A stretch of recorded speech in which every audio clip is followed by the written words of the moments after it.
Hey, it's Kendall and this is 90 Church. Before we start, if you haven't already done so, please follow us on Facebook or subscribe to our YouTube channel so you can catch the next episode. We are in an ongoing series called Foundations. It's about developing these foundational habits that will really help us flourish as followers of Jesus and as a church. Today is the habit of, and this is a bit long, all right, but today is the habit of having spiritual conversations with a friend, all right? It's a great habit. Have a spiritual conversation with a friend. Listen to Ecclesiastes 4, verses 9 and 10. Two people are better off than one, for they can help each other succeed.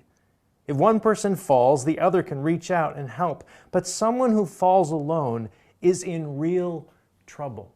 Did you know that Jesus had friends? Well, everyone was his friend. No, actually, not really. Jesus was accessible to almost everyone, but even among the 12 disciples, he had close friends. His three closest friends were James, John, and Peter.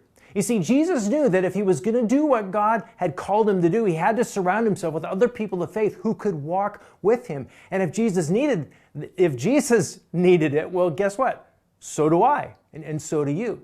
Now, there are two things that you need if you're going to have a spiritual conversation with a friend. First, you need a friend, right? Specifically, you want a friend who also follows Jesus so that they can cheer you on, all right? And then secondly, and this, of course, is key, is you have to intentionally have spiritual conversations with that friend. Okay, you don't only talk about sports or kids or whatever it is that you have in common. You also intentionally ask each other, how are you doing with God these days? How can I pray for you?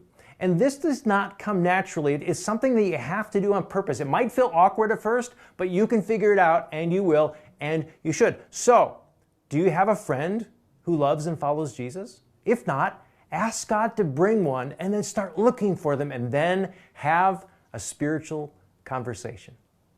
We'll talk to you soon.